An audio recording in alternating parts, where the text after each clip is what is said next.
वैसे तो इस बात में कोई शक नहीं है कि हर धर्म में किसी न किसी एक वर्ग का कट्टरवाद और चरमपंथ की ओर झुकाव हो जाता है। ये केवल इस्लाम धर्म की बात नहीं है, बल्कि दुनिया के ज्यादातर धर्मों में कुछ इस तरह की स्थिति पाई जाती है। लेकिन सवाल ये उठता है कि आखिर आतंकवाद का जन्म कैसे हुआ और इसको इस्लाम धर्म से ही जोड़कर क्यों दुनिया के सामने पेश किया जाने लगा। तो इसके बहुत सारे जवाब हैं जिन सब का यहाँ उल्लेख नहीं किया जा सकता, लेकिन एक दो पहलुओं को हम बयान करने का प्रयास जरूर करेंगे। दुनिया में जैसे जैसे मीडिया, इंटरनेट और सोशल मीडिया का विकास तेज होता गया, वैसे वैसे मुसलमानों के खिलाफ साजिशें भी तेज होती गईं। इन दोनों की रफ्तार को देखकर ऐसा लगता है कि जैसे दोनों को किसी एक ही मशीन के जरिए चलाया जा रहा है, क्योंकि इस्लाम धर्म दुनिया में फैलने वाला सबसे तेज धर्म माना जाता है। इस्लाम से पहले बहुत सारे धर्म थे, लेकिन उन सारे धर्मों के बाद दुनिया में आने वाला ये धर्म आज दुनिया का दूसरा सबसे बड़ा धर्म बन चुका है। वहीं ऐसा माना जाता है कि मीडिया, सोशल मीडिया और इंटरनेट के वजूद में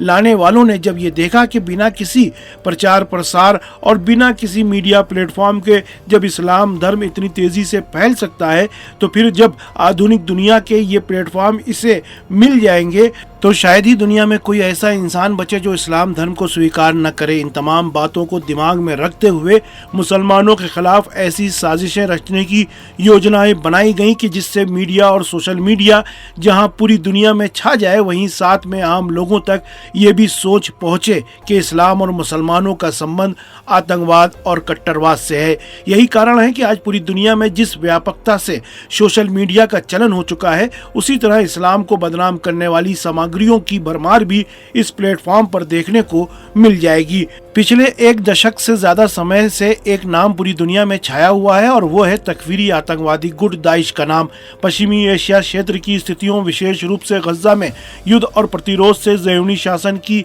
हार और भारी क्षति को ध्यान में रखते हुए शुरू से ही अवैध ज़ैयूनी शासन के मुख्य समर्थक के रूप में अमेरिका को देखा जाता रहा है। अवैध ज़ैयूनी शासन के वजूद में आने से लेकर आज तक अमेरिका किसी भी स्तर पर जाकर इस अवैध शासन को पश्चिमी एशिया में बनाए और बचाए रखना चाहता है। उसके लिए उसने सीरिया, इराक और लेबनान को सबसे पहले निशाना बनाया और साथ ही साथ ईरान तो उसके सबसे बड़े टारगेट में से है ही। इस बात के पुख्ता सबूत हैं कि जिससे पता चलता है कि अमेरिका ने प्रतिरोध की धुरी का सामना करने के लिए तकफीरी आतंकवादी समूह दाइश की स्थापना और उसके फलने फूलने में महत्वपूर्ण भूमिका निभाई है। इराक और सीरिया और फिर अफगानिस्तान में दाइश की गतिविधियों का विस्तार करने के लिए वाशिंगटन ने निरंतर प्रयास किए हैं। कथित तौर पर पश्चिम के नेता के रूप में अमेरिका ने अपने पश्चिमी और अरब साझेदारों के साथ मिलकर दाइश सहित तकफीरी आतंकवादियों का समर्थन किया और उन्हें अपने लक्ष्यों को प्राप्त करने के लिए एक उपकरण के तौर पर इस्तेमाल करता आ रहा है। अगस्त 2016 में बराक ओबामा के राष्ट्रपति रहने के दौरान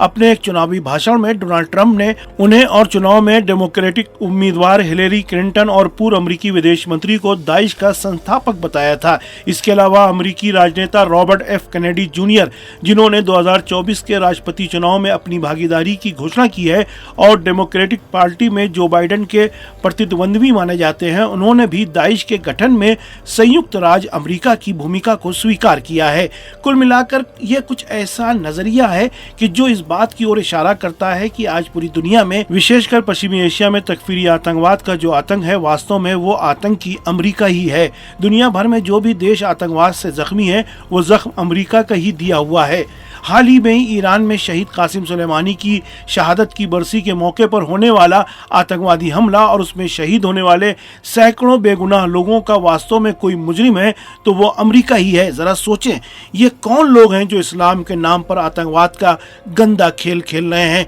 और उससे केवल मुसलमानों को ही नुकसान पहुंच रहा है। आखिर गजा की मजलूम जनता की मदद के लिए इस्लाम के नाम पर कथित तौर पर धमाके करने वाले कहां गायब हो जाते हैं।